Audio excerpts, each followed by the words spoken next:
Hello, welcome to the 1 to 11 podcast. This is a podcast where myself, Paul, and my brother John are writing trying to remember football the way we enjoyed it. What we wanted to do today, we've been doing some focus on the Premier League, and we've been focusing on foreign players. And with one of the rules, which on some of the episodes has been unwritten, it's mentioned in the show notes, but because we've mentioned foreign players, but we haven't included the Irish in that because there is a strong tradition of Irish players playing in the Premier League and in British football. Although bizarrely, not at the moment. There's very few Irish players in the top flight. But back in 1992 to probably about 2016, it was quite prevalent. So we haven't included them in those lists. So we're doing our 1 to 11 of Premier League Irish players. That's right. We are celebrating 30 years of the Premier League. 30 years of the Premier League. So 30 years of Irish players within that time. So, I'd like to preface this early by the fact that I'm a Man United fan, so that will form some of my decision making. Well, I'm not, but I'm a Leeds fan. But that doesn't mean so some player you may expect will not make it. Very nice. So, I think if we get into the teams, the Irish players were more prevalent for me At the start. Yeah, more towards the start. So I'm going for a 4-4-2. Unsurprisingly, as I have on every other episode we've ever made of this. I'm going 4-2-3-1 because there was a player I wanted to include, and I could only include him if in a specific formation. John likes his attacking midfielders left and right. I like my attacking midfielders central. Oh, very nice. I like a number 10. I'm very interested to see this. So I think when you look at some of the Irish players that have come through the Premier League, there's going to be some who have to be unanimous. And if we always start with in goal and work our way up to the forward line, in goal it has to be Shay Given. Yes. Effectively. Premier League mainstay. Yeah. He if you were doing a Premier League all-time 11, if you picked Shay Given, I'd argue it. But it'd be hard, really, because he has been brilliant throughout. He finally got his got a winners' medal at Man City, admittedly on the bench, but from the early days at Blackburn, he was a very expensive purchase for Newcastle back at the time. $1.5 million. Which it seems for a guy who'd been playing for Swindon and Sunderland. Yeah, for Newcastle to pay $1.5 million for the guy who was Sunderland's keeper. Yeah, was interesting. It was. I just remember it being notable at the time. Because Newcastle had Cernacek, who was a decent keeper. He'd have been there throughout, and as well Shaka Hislop, who wasn't a bad keeper. Steve Harper, who of course is Shay Given's twin. Yes. If Shay Given's playing, Steve Harper must be on the bench. Yeah. But yeah, just an absolute rock for the Irish, and as well for Newcastle. I think Man City. He moved to Man City when they were looking to. Man City were looking to build on and bring in some just rock solid experience, and Shay Given was rock solid experience. He was one of the best keepers in the Premier League at that time, and to think at that point he'd been going for 13 years. Yeah, and I mean as well to not include the second most capped Irish player in history would be a little controversial.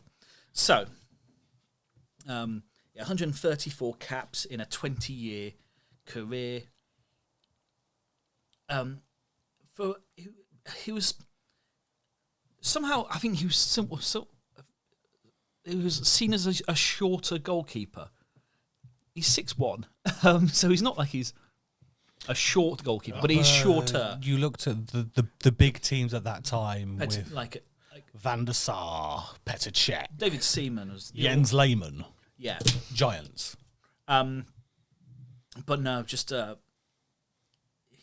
just a wonderful shot stopper, and I can't say much more than that. Really, he was brilliant.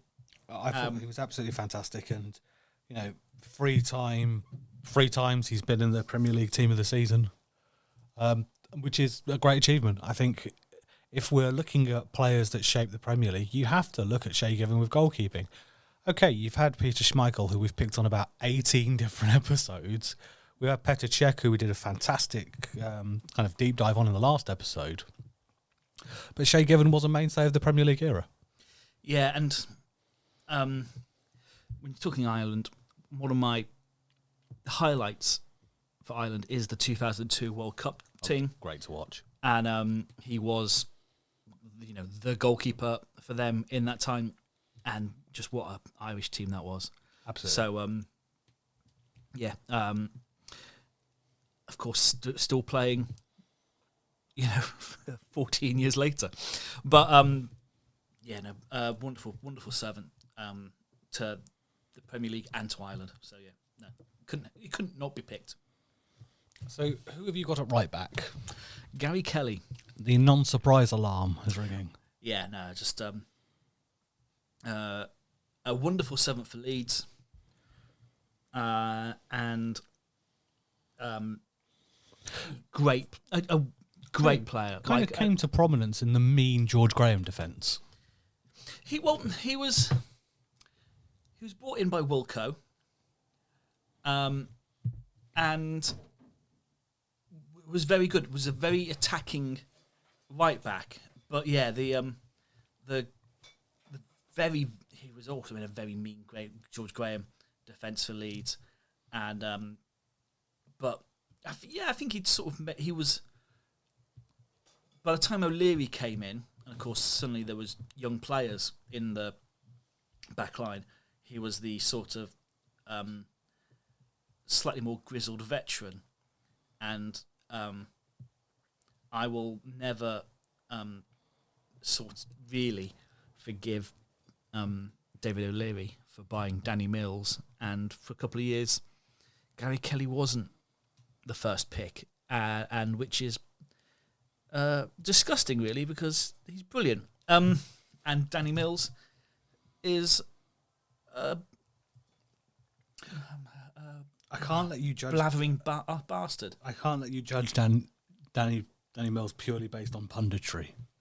Good player, but I never thought it was a massive upgrade on Gary Kelly that to bring a player in. I think you needed to be a massive upgrade. I don't think that was, unless you were going to buy Cafu. It was going to be pretty hard. Who have you got at right back? Because there is quite a few choices. So, Steve Finnan for a couple of years was very good. Seamus Coleman. And Seamus Coleman is who I've gone for. I liked Seamus Coleman. I always felt like he was one of these players who was perennially linked to another club every summer from Everton, and I just felt he was, before he had an awful injury. Yeah. I can't remember ankle break was it potentially? But he was a leg break against Wales, wasn't it? Was it? Who was the Swansea left back? Taylor. Neil Taylor didn't break his leg. And took a while to come back from that.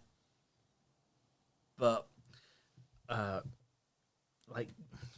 has been a great, literally one of the best right backs in the Premier League. And is he still playing? I don't know. I think he is. I think he's still playing. He's still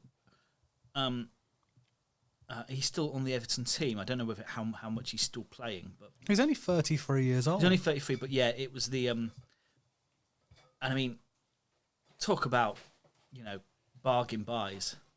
How much did they pay for him? £60,000. Sligo. Yeah. Sorry. Yeah, broke tibia and fibula in his right leg. Oh. Yeah, it was a horrible tackle, and but it was. He was on international duty as well. Yeah. Yeah. And it's nice to see. It was nice to see him come back. He has, in the last couple of years, I guess struggled, but he's still a brilliant player, and I don't think it's fair to blame him for Everton's current issues because it's not him. And in fact, they've just signed Patterson, haven't they, to replace him? That's why. Yeah. It's sort of a long-term replacement. When you see the amount of money they've spent there, yeah, and the dross that they've spent money on, yeah, Seamus Coleman I just think he's been a very good player for a very long time, and when Everton were good, Everton were a really good team. He was one of the focal points of that team. Very much so, yeah. But from sort of like 2012 to 2017, when he broke his leg, was basically one of the best right backs in the Premier League. But yeah, I've gone with Gary Kelly because I can't. Because you're a Leeds fan. Well, because he was brilliant, and he was very good. But yeah, there's very little difference between the two in my mind. Let's go to centre backs. I've gone with my first centre back is Richard Dunn. I saw him, but I've not picked him. I think for a time, especially his end of days at Man City, a very consistent, solid defender. Not the sort of player Man City would have nowadays, but he when they sold him to Villa, I thought it was going to be a great bit of business for Villa. It didn't turn out that way, but for a few years, I thought it was brilliant. I think if you look at kind of longevity awards and things like that, he was an established Premier League defender for a very long time. Yes, and also most own goals scored.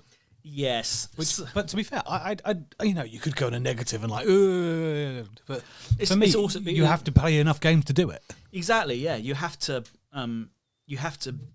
have a career.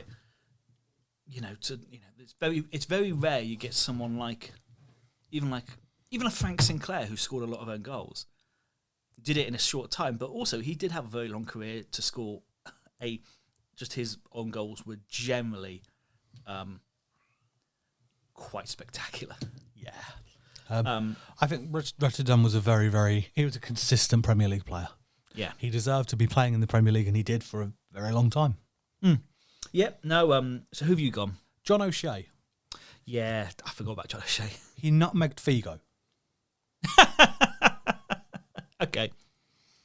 Is that just purely the basis for this? If it came down to established Premier League defenders, and it came to the criteria of who nutmegged Figo, John O'Shea. John O'Shea. I think because he played for Man United and he wasn't a spectacular player, he sometimes got overlooked. But to be in that Man United Ferguson team for as long as he was, yeah, you have to be to go up through the youth system and come out of it and establish yourself in a Man United team. You have to be a decent player. Yeah, and he was a good player in when Sunderland were good in the Premier League, which admittedly is a small sample size, but he was very good in that sort of swashbuckling Steve Bruce team with like Zenden and Chian and Ned Manure. Need manure. Scoring a brilliant solo goal at Chelsea. Remember that? The Mackems always beat Chelsea though. But yeah, a very solid player. I remember him scoring a dink at Arsenal scored a chip over, I'm guessing it was Lehmann. Played 256 times for Man United, so obviously not a bad player in a 12-year stay there. He had a rough end at Sunderland, but everyone did, because Sunderland are one of the worst managed clubs in recent times. Sunderland imploded. I think, to be fair, the English national team caused them a lot of problems. Was that? Stealing Allardyce before the season started. Yeah, it didn't help. So alongside him, I've gone for a Premier League Player of the Year, Paul McGrath. I got with Paul McGrath. We've spoken about him on a previous podcast. We spoke about him with the World Cup, didn't we? Yes, and I think the 1994 World Cup, because England weren't there, Ireland sort of became, you either supported nobody or you supported a completely random team, or you supported Ireland. I think because we grew up in Bedford, where Bedford has a huge Italian population. Yeah. And because obviously so many people were Italian, I didn't want to support the Italians. So watching Ireland get that Ray Houghton goal from midfield against Italy was just magnificent. Yes, very much so. And they were just a very likeable team. A likeable coach. They did. They had Jackie Charlton. They were very likeable. But yeah, it's as well. Like they had as well. Phil Babb, the centre back, before his sort of career implosion at Liverpool later. I think the problem was Liverpool spent a lot of money on him, and Liverpool were a very demanding club, and still are a demanding club. And I don't think he was as good as they expected him to be. No. He was at Coventry, wasn't he? He was at Coventry, and then joined Liverpool for about £3.5 million, when that was a lot of money. I think he was the most expensive defender at the time when he joined. Ice cream. Or as long as my daughter's hearing it, it's run out of ice cream. Yes. But yeah, it was at Liverpool for 6 years. I mean, the most famous thing about him is that he hit his nads against the goalpost. What a way to do it. But yeah, it's. But yeah, that 1994 team was brilliant. But yeah, going back to Paul McGrath. And also, you forget that Villa team that Paul McGrath was in. That Villa team that was second to United in the first season. Ron Atkinson's Villa team has, Dalian Atkinson up front, Ray Houghton in midfield, Gordon Cowan's in midfield. Yeah. Well, him and Sean Teal in defence. Like, McGrath was classy. Sean Teal would just kick anything and was brilliant. It was a nice combination. I mean, when he left Man United, he could have joined Napoli and played alongside Maradona. Like, this is the late 80s Napoli, so, ended up joining Villa. He's a guy who... We spoke about Cantona in one of the Foreigner in the Premier League episodes, right? When you look at when you read Paul McGrath's book, and by the way, if anybody hasn't, read Paul McGrath's book. Brilliant. It is brilliant. Back from the Brink. Atkinson knew to treat him differently. Yeah. Gave him, you don't have to train, just do what you need to do. The physio, Jim Walker, basically glued to him to stop him becoming unglued. Yeah. And really, really, just a fantastic player. Just he had, if he'd have been disciplined, God knows what would have happened. But also, a man with no knees in his 30s, winning Player of the Season. Yeah, and like he was the first winner of the Player of the Year, wasn't he? Yes. This is when Cantona has come in and been transformative, and all these. Ryan Giggs comes in as this electric young winger and rips the league apart. And best player is a central defender in his 30s, with no knees and a history of drinking problems. And It's a Cinderella story, isn't it? yeah, have you watched the Charlton film yet? No, I need to. It's heartbreaking because, of course, he's struggling with dementia when they're filming it. But like he can't remember a lot of things.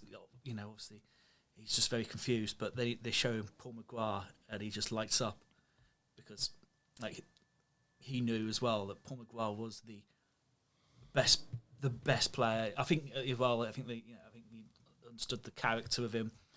They bonded, and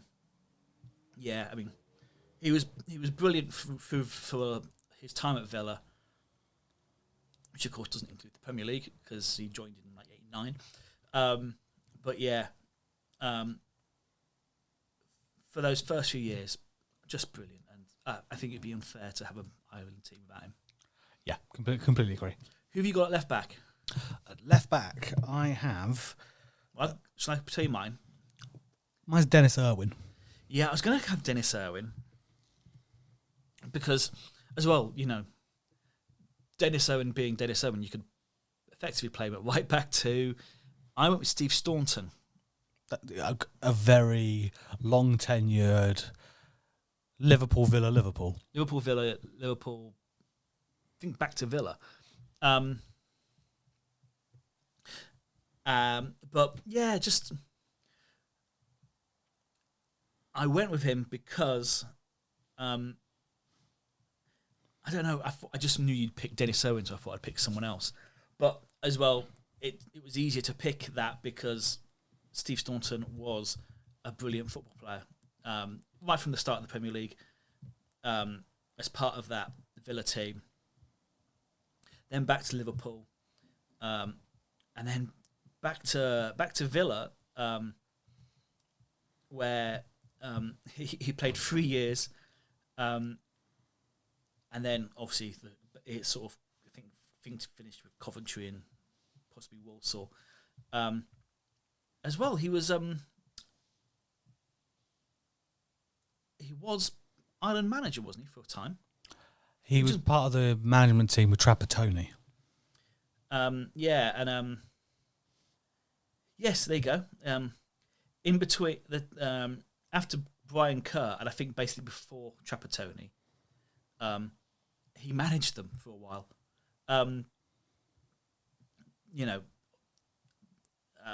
But yeah, 102 caps for Ireland. Part of that 94 team. Part, I think it was the captain at 2002. They were there to me. That's what I know. They're my highlights of watching Irish teams. So I had to pick the captain of that as well, having to be captain of 2002 when a lot was going wrong. And the team performed so well. Really, just it's a brilliant thing. So yeah, but Dennis Irwin. Dennis Irwin was, I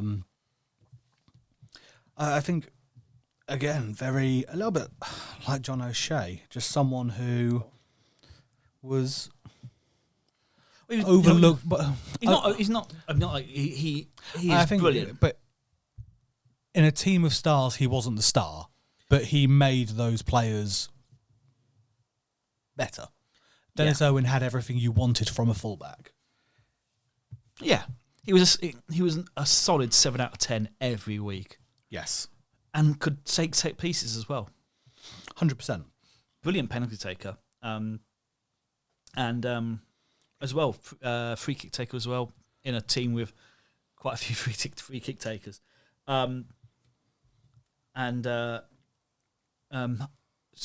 was part of Eric Cantona's favourite highlight as a player, which was his chip, because he knew that the run Irwin was going to make, and the sort of the chip or the backspin into over Lionel Perez. Yeah. No. It's an assist. So I can't remember who it's against, but Cantona knows the run Irwin's going to make, and just sort of chips the ball over the defence, because Owen just comes onto it like a train, scores. So it's not against, but I can't remember who it's against, but yeah. Better. When we're looking in terms of impact of the Premier League, a fullback who won it 7 times. Yes, exactly, yeah. I think has to be in there. So we go into midfield. I'd like to start by, clearly it's going to be Roy fucking Keane in the centre. Yes. If it has to be. I'm not going to go into a love letter about him as a Man United fan. Clearly, he was fantastic. For me, he was the ultimate box-to-box midfielder. Yeah, he was against Tottenham, by the way. Look it up if you type in Cantona, Irwin pass. It's brilliant. But anyway, sorry. Yeah, Roy Keane goes without saying. He could quite literally make a Premier League 11 of all time. Wonderful player. Had everything he needed.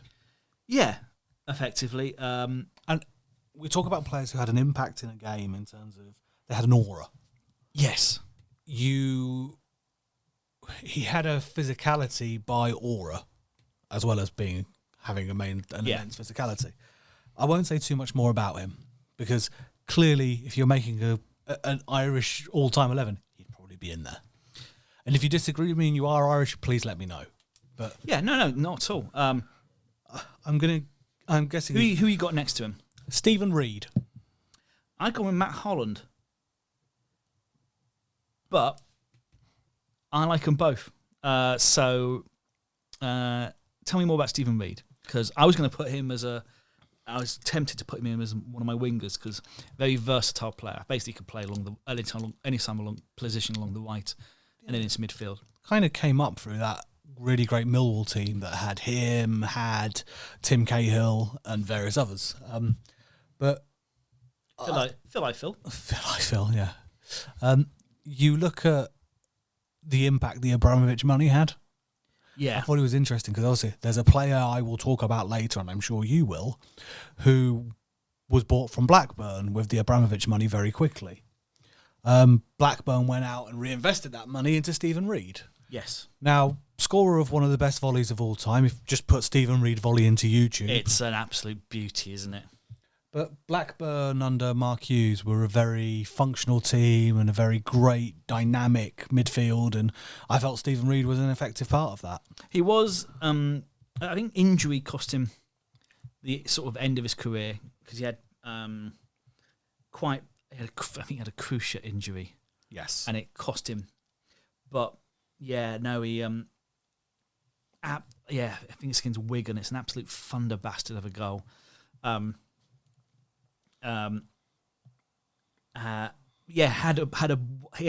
was capable of it. I think he scored some great goals. Even got like Blackburn into the imagine Blackburn in the UEFA Cup.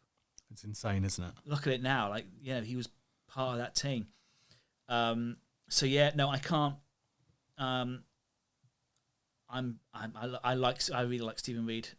It was unfortunate injuries cost him so much when he was such a good little player. I've gone with Matt Holland. Basically, the Ipswich team at the end, like the 99-2000 season, the Ipswich team that had Marcus Stewart up front, for some unknown reason had Finidi George, Champions League winner. Well, he joined them at the end of that season. The season they finished third? Fifth. I think they were running in third at point of the season. It just fell apart. Not fell apart, but you know. That's where they had who was their coach? Burley. Yes, George Burley. And he brought in Finidi George, and he was sort of too big a name. But after Ipswich went to Charlton. And Charlton were an established Premier League team. Alan Kirbishley's team, I think, because Kirbishley kind of ruined himself as a pundit afterwards. Yeah. But this was a guy, Kirbishley was in the running for England manager 3 times.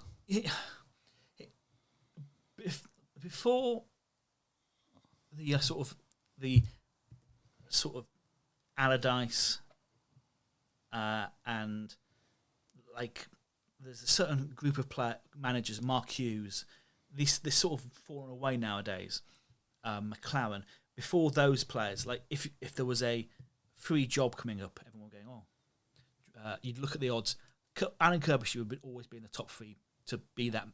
And I don't really know what happened to him, really. I think he just didn't do very well at West Ham. Didn't do very well at West Ham, but it wasn't like he was awful.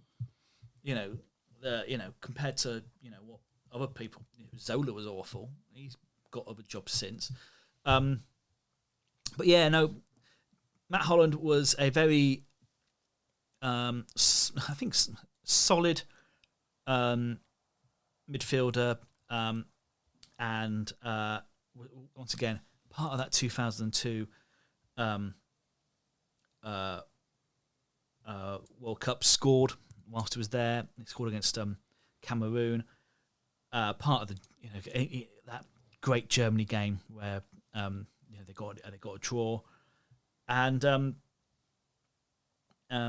unfortunately then, like by 2006, I guess he was sort of in his 30s by then.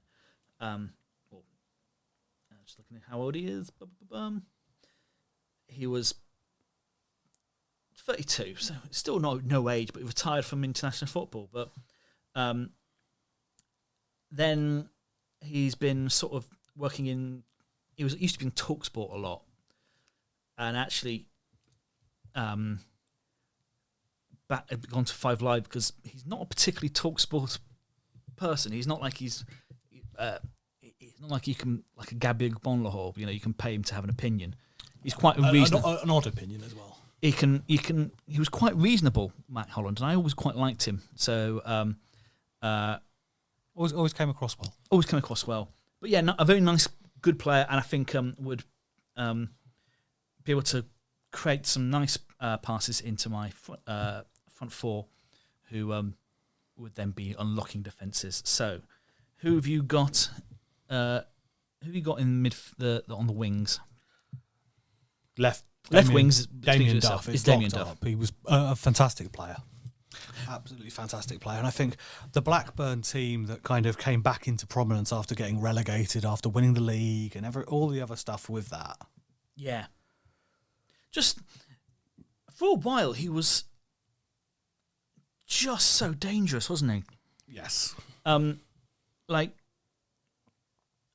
We've just done the foreigners in the and Iron Robin made my list, and for a while, Duff and Robin, there wasn't a huge amount of difference between the two. Like they were both scary to play against.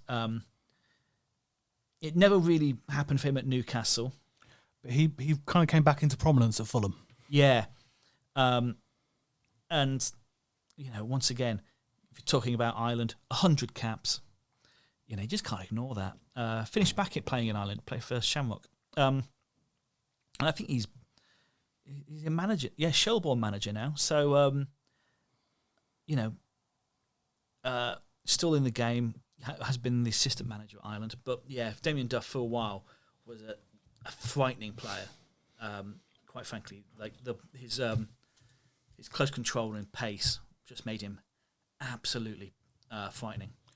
Yeah, and I think when you look in terms of, we've spoken a lot about the Abramovich Chelsea, but the impact that had on English football is I think sometimes overlooked. Yeah, very much so. And he was he was there for 3 years, won the Premier League twice, and at the end of the second year, at the end of the third year, was moved on to Newcastle, and just one of the first people they wanted to buy. So we've got this.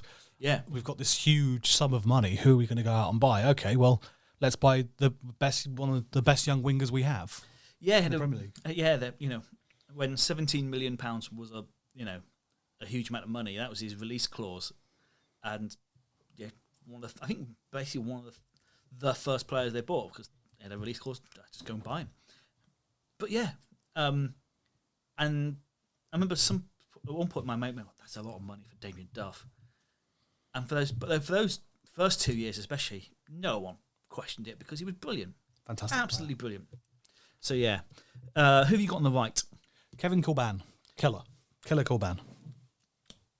I had him, but actually I went with Ray Houghton. Ray Houghton was in my thoughts, but Ray Houghton for me didn't play long enough in the Premier League. He's only in the Premier League till 95. Yeah, I think it's just because he's part of that 94 team. And, also scores that goal against Italy.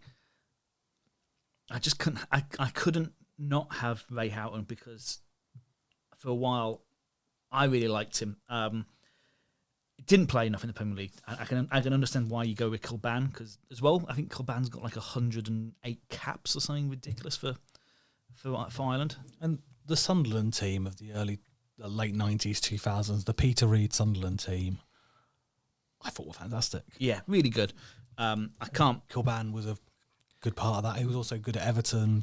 Wigan still. What we spoke about with the defenders of players who just were established Premier League players. They could move within Premier League teams. You wouldn't bat an eyelid and that makes sense. Well, I was going to have Kilban, but I didn't. I went with Ray Houghton for the 1994 vibes because it was when I was most paying attention to Irish football. As well. Also has been a pundit. Basically, we just need Damien Duff to get a job on 5 Live.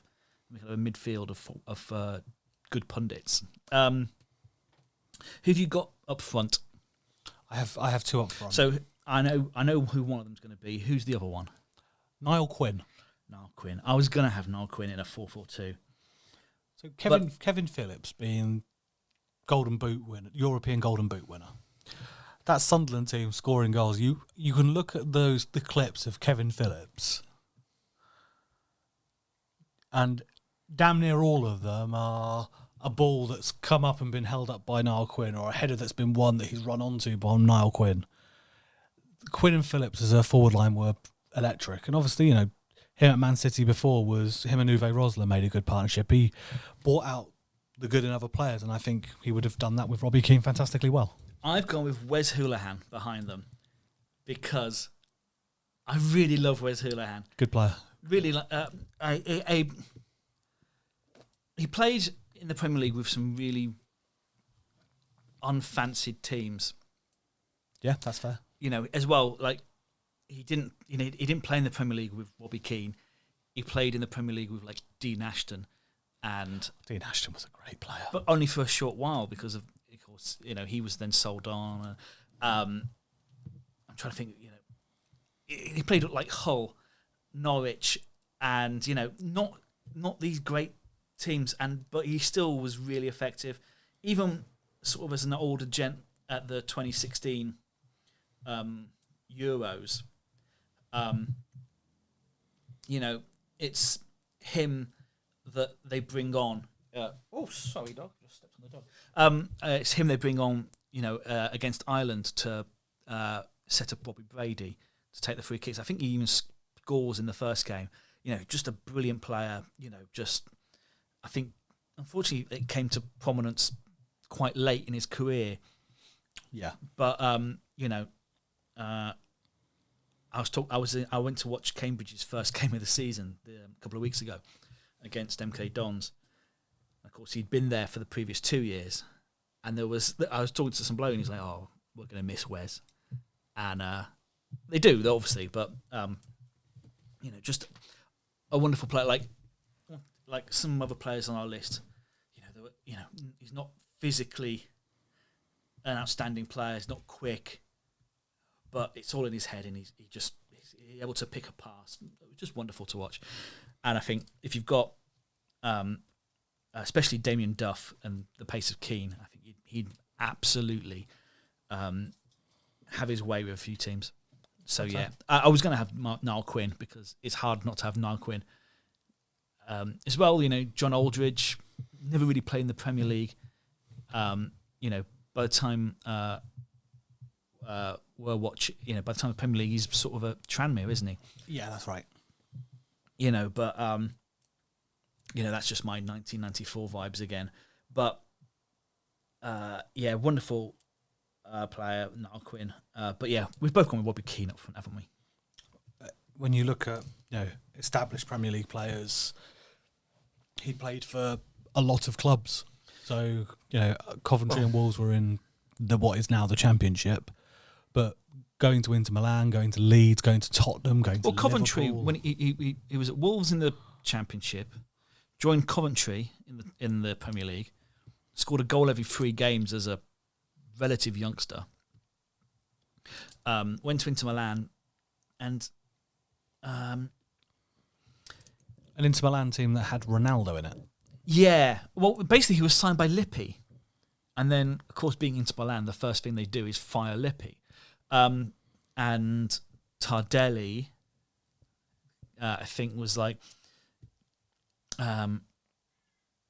just it was an Inter team with Ronaldo, Recoba, probably Zamorano. Yep. You've got Adriano coming through. It's a hell of a team. He did score a couple of times. So he scored in the Super Coppa against Lazio. Yes. But yeah, I think he scored like 3 goals for them in his half year. Moved to Leeds on a loan deal, which was made permanent. When he joined, I was really excited, and he was good, but it never really happened. I think there was sort of especially when they signed Fowler, it just became too much, and I still think Robbie Fowler was never needed. But yeah, anyway, sold on to Tottenham, and that's when he really took off, didn't he? So. He went on to join Liverpool, which it wasn't.